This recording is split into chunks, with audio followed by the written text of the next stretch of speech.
I'll never forget the way that Cashier looked at me, like I was a disease she didn't want to catch. "We don't serve your kind here," she whispered, loud enough for everyone to hear. The silence that followed was deafening, broken only by the clink of coffee cups and the rustle of people pretending they hadn't heard what just happened. But what happened next? Nobody saw it coming. Not Crystal, not the customers who sat in stunned silence, and certainly not me. Sometimes justice arrives when you least expect it, wearing the face of an elderly woman with a walker and a heart full of righteous fury. Which country are you listening from? Tell us in the comments below.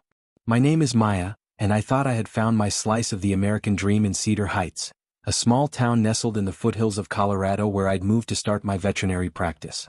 At 28, I was fresh out of my residency at Colorado State University, optimistic about the future, and ready to make a difference in a community that seemed to embrace the kind of quiet, wholesome life I'd always wanted. The journey to this moment hadn't been easy. I'd grown up in Detroit, in a neighborhood where being a young black woman meant navigating certain realities from an early age. But my parents, Robert and Sarah Williams, had always believed that hard work and education could open any door, break down any barrier, and create opportunities that they'd never had growing up in the segregated South. Dad worked double shifts at the Ford plant, his hands permanently stained with motor oil, his back aching from years of bending over assembly lines. Mom cleaned offices downtown, leaving our house at 5 in the morning to scrub floors and empty trash cans in gleaming corporate buildings where she was invisible to the executives who walked past her.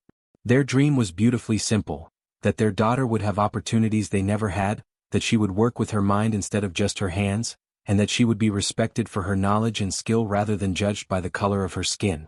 Education is the great equalizer, Dad used to tell me when I was struggling with organic chemistry or anatomy classes. Nobody can take your knowledge away from you, baby girl. Once you have that degree, you'll be Dr. Maya Williams, and that opens doors that stay closed for people like us. Mom would nod, adding her own wisdom. You carry all of us with you when you walk into those rooms, Maya. Every sacrifice we made, every dream we couldn't chase, you carry that forward. Their sacrifices were real and constant. We lived in a tiny 2-bedroom house where I did homework at the kitchen table while Mom prepared dinner and Dad reviewed work schedules. There were no family vacations, no new clothes except for the start of each school year, no eating out at restaurants. Every penny went toward my education. Books, lab fees, application costs, and eventually veterinary school tuition that seemed impossibly expensive. But somehow we made it work. Scholarships helped, and I worked part-time jobs throughout college, tutoring other students, working at the campus animal hospital, doing whatever I could to ease the financial burden on my parents. When I graduated from veterinary school with honors, Mom cried so hard during the ceremony that she couldn't speak for 10 minutes. Dad just kept saying, "That's my daughter, that's my doctor daughter," to anyone who would listen. Cedar Heights felt like the perfect place to honor that dream and their sacrifices. Located about 2 hours west of Denver, it was the kind of town that looked like it belonged on a postcard. The main street was lined with century-old brick buildings housing family-owned shops that had been passed down through generations. There was Henderson's Hardware, where old Mr. Henderson knew every customer by name and could find any bolt or screw you needed. Miller's Pharmacy still had an old-fashioned soda fountain where teenagers gathered after school. The library had been built in 1898 and still had the original oak reading tables and stained glass windows. The surrounding countryside was breathtaking, rolling hills dotted with cattle and horses, fields of corn and wheat that turned golden in the late summer sun, and always in the distance, the majestic peaks of the Rocky Mountains standing guard over this peaceful valley. It was the kind of place where neighbors actually knew each other, where people waved from their front porches, and where the biggest news of the week might be whether the high school football team would make it to the state playoffs. When I signed the lease for my veterinary clinic on Maple Street, right between Henderson's Hardware and Rosie's Diner, I felt like I was finally home. The building had been empty for 2 years, previously housing a small medical practice whose elderly doctor had retired. It needed work, new flooring, updated electrical systems, modern equipment, but I could envision exactly what it would become. The front would be a bright, welcoming reception area where nervous pet owners could wait comfortably. The back would house examination rooms, a surgical suite, and kennels for overnight patients. I threw myself into the renovation with enthusiasm that surprised even me. I painted walls, helped install cabinets, and carefully selected every piece of equipment. This wasn't just a business to me, it was the physical manifestation of 3 generations of dreams. When I hung my diploma on the wall of the main examination room, I could almost hear my parents' voices, "That's our doctor daughter." The first few months were everything I'd hoped for and more. Word spread quickly in a small town, and I was soon treating everything from dairy cows with difficult births to pampered Persian cats with respiratory issues. My gentle touch with animals and my willingness to explain procedures thoroughly to worried owners earned me a reputation as someone who truly cared. I joined the Chamber of Commerce, where I was welcomed enthusiastically by other local business owners who were eager to support a new professional in town. I volunteered at the annual Fall Festival, running a booth where children could learn about animal care while interacting with gentle rabbits and guinea pigs I brought from the clinic. The local newspaper did a feature story about me titled, "New Vet Brings Big City Skills to Small Town Hearts." I even found romance in the form of Tom Richardson, a high school history teacher who shared my love of hiking the mountain trails that crisscrossed the area. We met at the Chamber of Commerce mixer, where he approached me to ask about his elderly golden retriever's arthritis.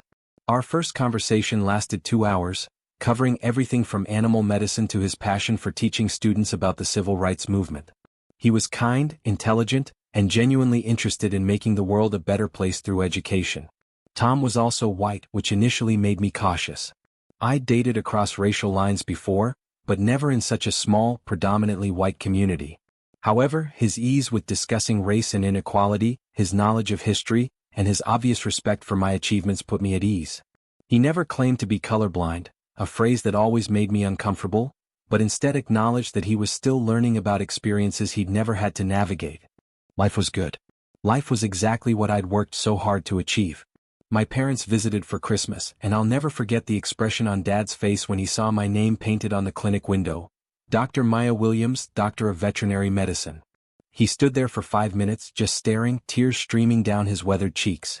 "We did it, baby," he whispered. "We actually did it."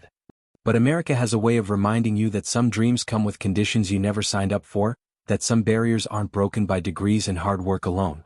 It was a crisp Saturday morning in October when everything changed, when my carefully constructed sense of belonging came crashing down in the most public and humiliating way possible. I just finished a particularly challenging surgery on a golden retriever named Max, whose owner, an elderly farmer named Jim Patterson, had brought him in after he'd been kicked by a spooked horse. The surgery had taken 3 hours, internal bleeding, a ruptured spleen, touch and go for a while.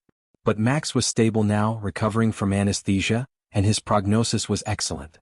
I was exhausted but elated, still riding the adrenaline high that comes from saving a life. Mr. Patterson had actually hugged me when I told him the good news, tears in his eyes as he thanked me over and over. Tom had texted me about meeting up for lunch at Rosie's Diner, the town's most popular gathering spot where everyone congregated on weekends. It was our usual Saturday tradition. I'd join him after morning surgeries, and we'd catch up on our week over burgers and milkshakes while planning our afternoon hike. I walked into Rosie's with a spring in my step, still wearing my scrubs with a light jacket thrown over them. The familiar bell above the door chimed as I entered, announcing my arrival in the cheerful, tinkling way it had for decades.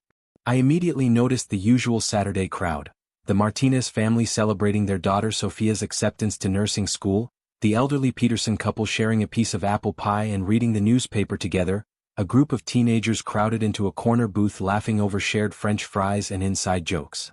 Rosie's had always felt like the heart of Cedar Heights to me.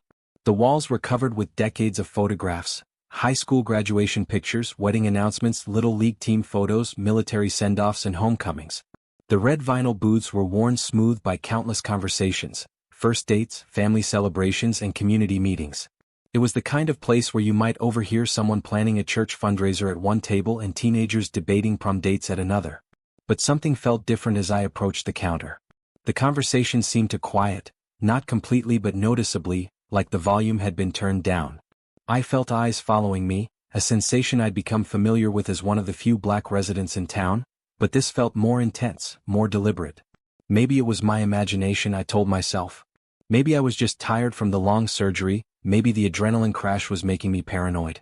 Behind the counter stood a woman I'd never seen before, blonde hair pulled back in a tight ponytail, probably in her 40s, with sharp blue eyes and a smile that looked more like a grimace. Her name tag read Crystal in bold black letters. She must be new, I thought. Mrs. Henderson, the usual weekend manager and owner of the diner, was nowhere to be seen, which was unusual for a busy Saturday. "Hi there," I said, approaching the counter with my usual friendly demeanor, the same warm smile that had been putting anxious pet owners at ease for months. "Could I get a table for two? I'm meeting my boyfriend." Crystal looked me up and down slowly, deliberately, her gaze lingering on my dark skin, then moving to my scrubs, then back to my face. The examination felt invasive, like she was taking inventory of everything about me that didn't belong in her vision of this place. The silence stretched uncomfortably long, filled only by the distant clatter of dishes and the low murmur of other conversations. "I'm sorry," she said finally, her voice carrying clearly across the suddenly quiet diner. "We're all booked up." I glanced around the dining room, confused. There were at least 5 empty tables, maybe more. I could see 2 four-person booths that were completely vacant, and several smaller tables with nobody sitting at them. 2 elderly customers at a nearby booth, Mr. and Mrs. Jennings, whose cats I'd treated for various ailments, were now staring openly, their conversation about their grandchildren's upcoming visit completely forgotten. "Oh," I said, confusion evident in my voice. "Well, what about the counter? I could just sit there and wait for Tom. He should be here any minute." Crystal's laugh was sharp and cold, like glass breaking. "Honey, I don't think you understand what I'm trying to tell you. We don't have space for you today." The words hit me like a physical blow, each syllable carefully chosen and deliberately cruel. The emphasis on "you" was unmistakable, loaded with implications that made my stomach clench with recognition and dread. Around us, the diner had gone completely silent except for the soft country music playing from the speakers and the distant sizzle of the grill where someone's order was cooking. My heart started pounding, that familiar fight-or-flight response that every black person learns to recognize, but I forced myself to stay calm. I dealt with subtle racism before. The store clerk who followed me around, the professor who questioned whether I'd written my own paper, the classmate who assumed I was only in veterinary school because of affirmative action. But this felt different. This was blatant, public, designed to humiliate. "I'm sorry, I don't understand," I said, my voice steady despite the storm building inside me. "Is there some kind of reservation system I don't know about? I've been coming here for months and never needed a reservation." "Look," Crystal said, leaning forward with that fake smile still plastered on her face, speaking loud enough for everyone to hear. "Why don't you try that place on the other side of town? You know, near the trailer park? I think you'd be more comfortable there. They cater to different types of people." The other side of town. Where the trailer park was. Where the few other Black and Latino families in Cedar Heights lived, separated from the nice neighborhoods by railroad tracks and social barriers that were invisible but very real. The implication was clear. That's where people like me belonged, not here among the respectable families and business owners. I felt heat rising in my cheeks, a combination of humiliation and anger that made my hands shake slightly. Every eye in the place was on me now, and the weight of their stares was almost unbearable. I saw Mrs. Patterson from the grocery store, whose husband I'd just saved from losing his beloved dog. I saw Mr. Jennings, whose elderly tabby cat I'd nursed through a serious illness just last month. I saw the Martinez family, whose daughter I'd encouraged to pursue her dreams of becoming a nurse. They were all watching and not one of them said a word. Their silence was deafening, complicit, a tacit approval of what was happening to me. "I'm Dr. Maya Williams," I said, my voice steady despite the storm inside me, clinging to my professional identity like a shield. "I own the veterinary clinic down the street. I've been treating animals in this community for months. I've probably treated half the pets belonging to people sitting in this room right now." Crystal's expression didn't change, if anything becoming more openly contemptuous. "Well, Dr. Williams," she said, making my title sound like something distasteful, "like I said, we're full up today. Maybe try calling ahead next time. Assuming you'll be staying in our little town much longer." The threat was implicit but clear. The condescension in her voice was like acid, burning through whatever sense of belonging I'd managed to build in this community. I felt tears threatening, but I'd be damned if I'd let this woman see me cry. Not here. Not in front of everyone who was supposed to be my neighbors, my clients, my friends. Behind me, I heard the bell chime as someone entered the diner. "Maya?" It was Tom's voice, confused and concerned. "What's going on?" "I've been texting you." I turned to see him standing in the doorway taking in the scene, me standing rigid at the counter, Crystal's hostile expression, the room full of people pretending to mind their own business while obviously listening to every word. "They don't have any tables available," I said quietly, my voice carefully controlled. Tom looked around the dining room, obviously confused by the number of empty tables.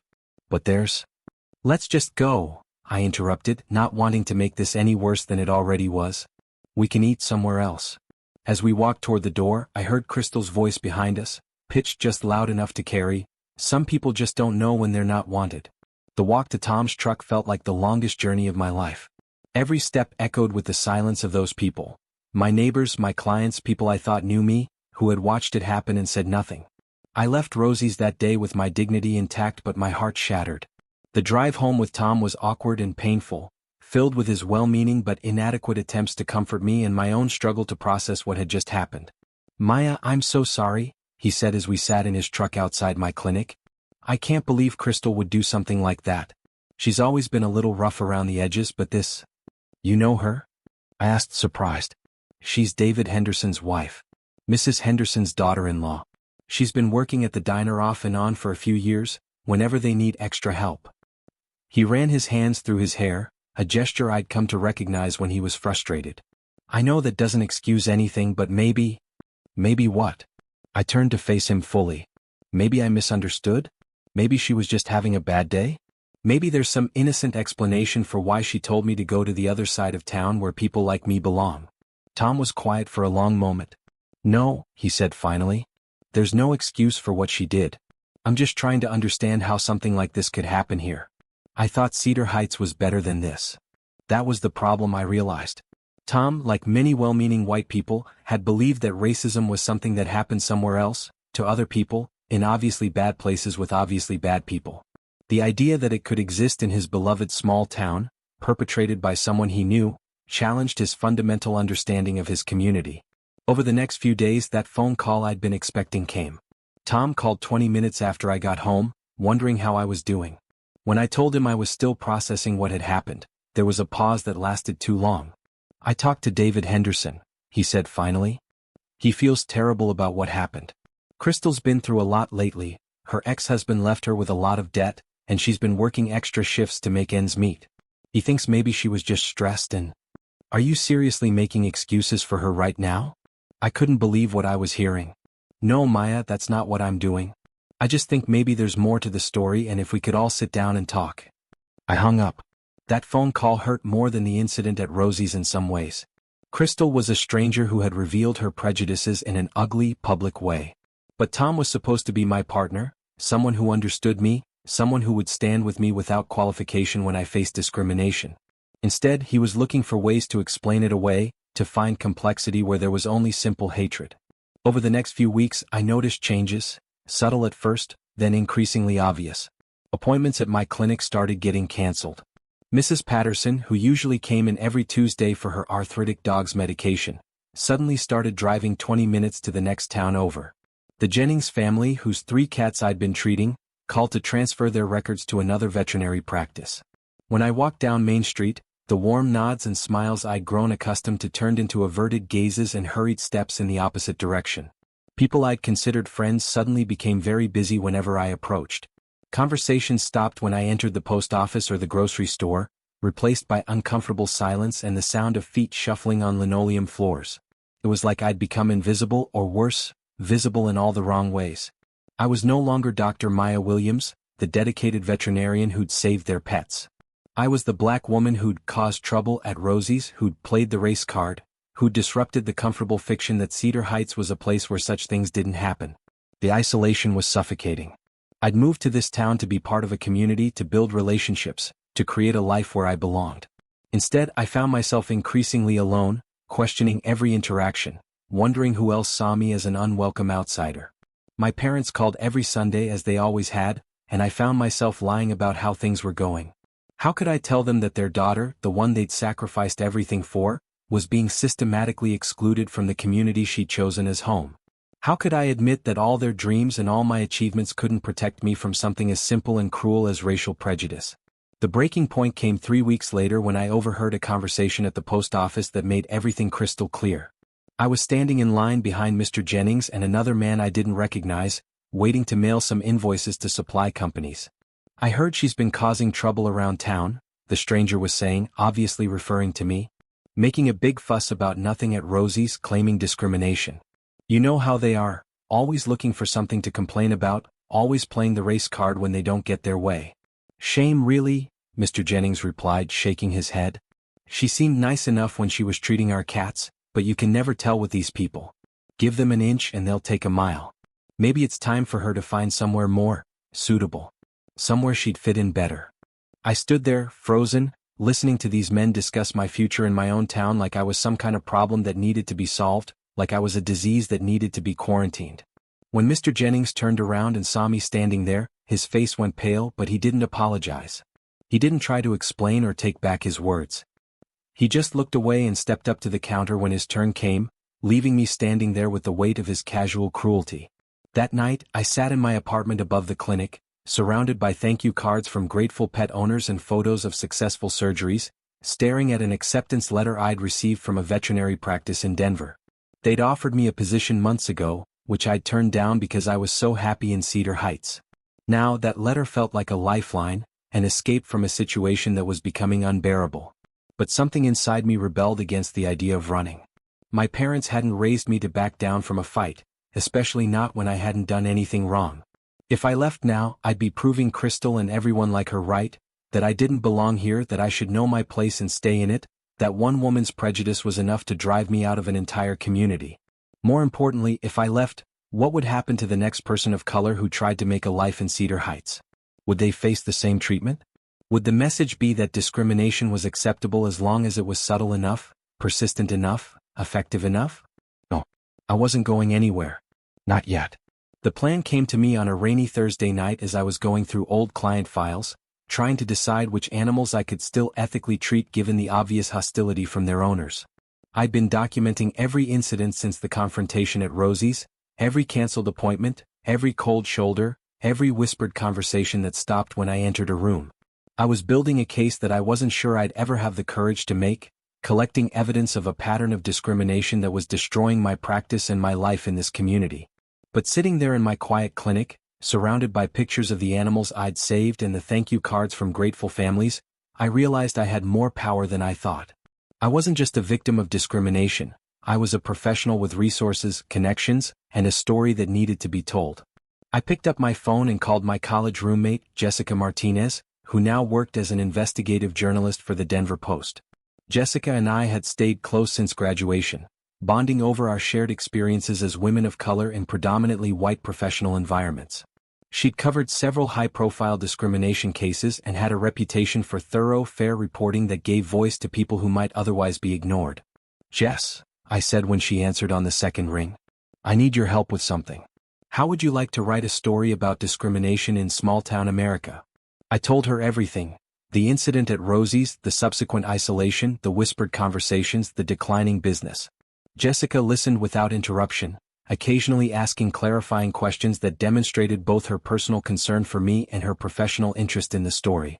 "This is exactly the kind of story that needs to be told," she said when I finished.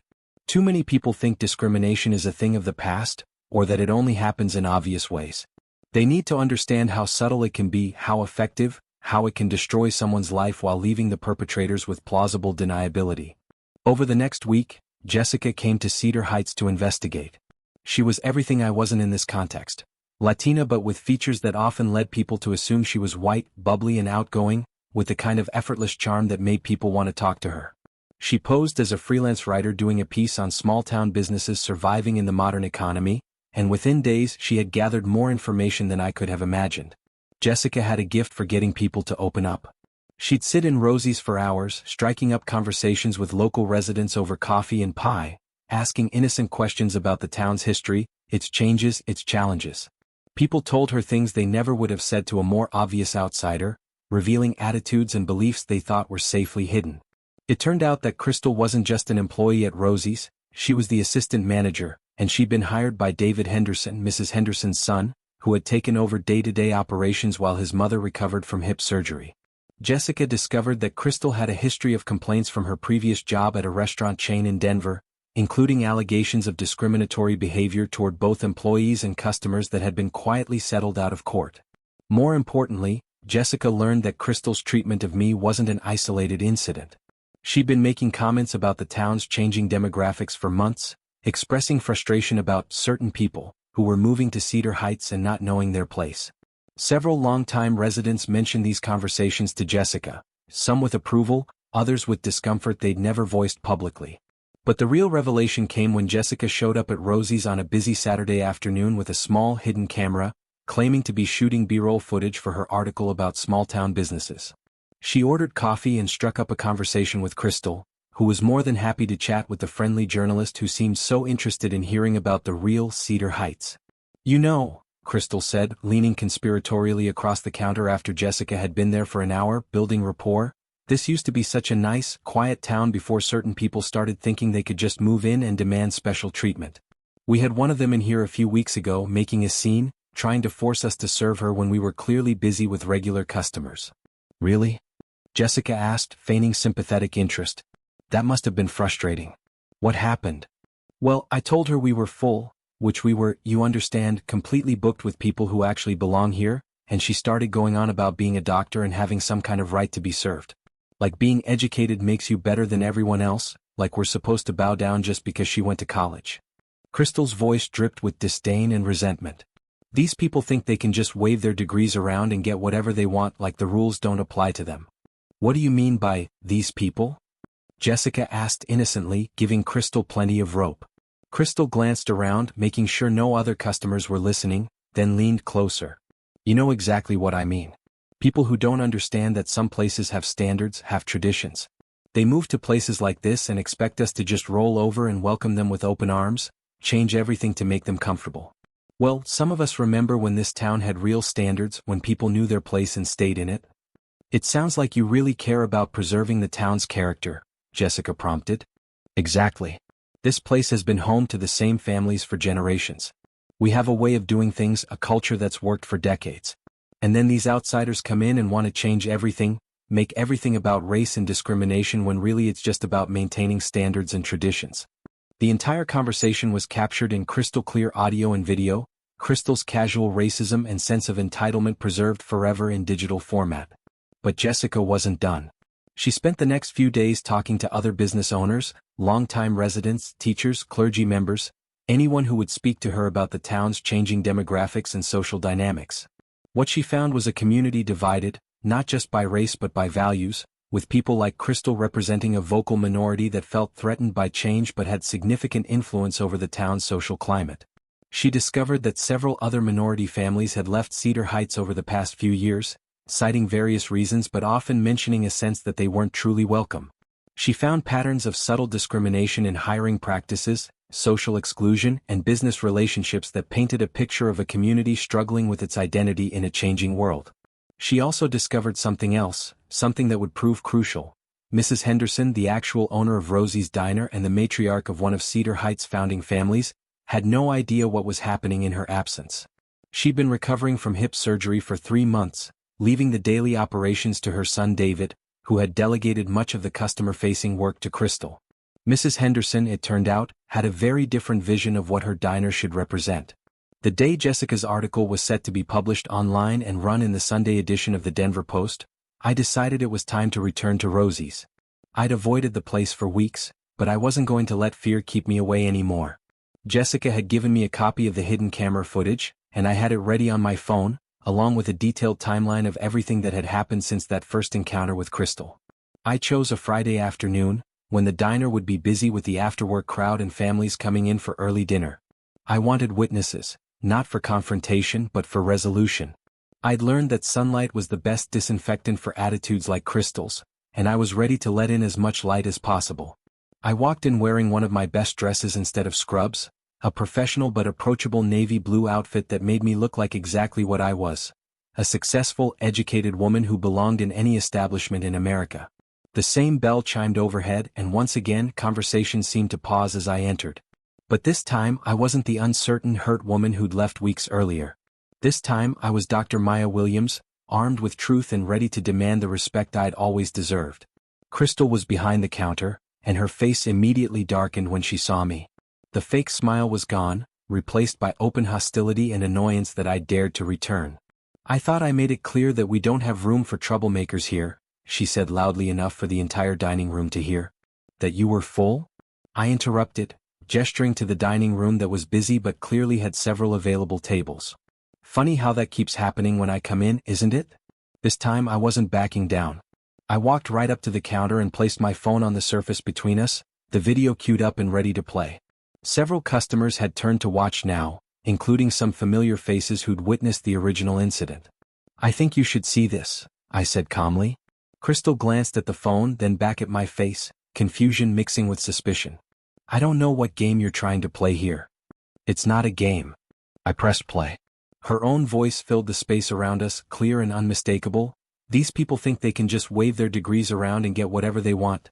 Some of us remember when this town had real standards, when people knew their place and stayed in it. The blood drained from Crystal's face as she realized what she was hearing.